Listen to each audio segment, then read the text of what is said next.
Hi hello అందరికి welcome to my channel. ఈరోజు సరదాగా అలాగా బయటకు వచ్చాం. మా వాడు సడన్ గా ఐస్ క్రీమ్ తిందాం అని చెప్పేసి అంటే చాలా బాగుంటది అని చెప్పి అన్నాడని ఐస్ క్రీమ్ షాప్కి వచ్చాం. అది ఎక్కడ ఏంటి అనేది కూడా మీకు చెప్తా. షాప్ నేమ్ వచ్చేసి మీట్ ఫ్రెష్ అనమాట. ఇన్సైడ్ అంబియన్స్ అయితే ఎలా ఉంటుంది, ఇది ఒక చైనీస్ షాప్ అనమాట. నా లైఫ్లో ఇప్పుడు వచ్చి ఎప్పుడు కూడా నేను ఇంత కాస్ట్లీ ఐస్ క్రీమ్ ఎప్పుడు తినలేదు. రేట్ వచ్చేసి $22.80, ఇండియన్ మనీలో 1200. ఆహా విధాడిందిరా నీతో వింత నాటకం. ప్లేస్ చేసిన తర్వాత ఇలా పేపర్ ఒకటి ఇస్తారు. మన ఆర్డర్ రెడీ అయిపోగానే ఇలా పేపర్ సౌండ్ వస్తుంది అనమాట. ఇది పట్టుకెళ్ళి కౌంటర్లో ఇచ్చేయాలి. ఐస్ క్రీమ్ చూడగానే కంచమేంటి ఎంత ఉంది ఫుడ్ ఇదేంటి ఎంత పెట్టారు తింటే తరిగిపోద్దిలే. ఐస్ క్రీమ్ క్రష్ చేసి దాని మీద చాక్లెట్ సిరప్ వేసి బాబా విత్ ఐస్ క్రీమ్ ఇస్తారనమాట. ఆ టేస్ట్ ఎలా ఉందో చెప్తా.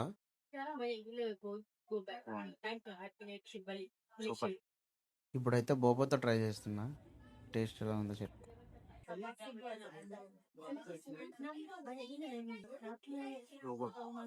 మీకు కూడా ఇలాంటి కాస్ట్లీ తమ్ముడు ఉంటే కామెంట్ చేయండి. నాకు ఆ ప్రైస్ చూసాక ఐస్ క్రీమ్ ఎలా ఉంటుందో అనుకున్నా, కానీ పర్సనల్గా ఐ లైక్ ఇట్. ఇక్కడితో ఈ వీడియో ఎండ్ చేస్తున్నా. సరే మరి ఉంటా. బాయ్. సబ్స్క్రైబ్.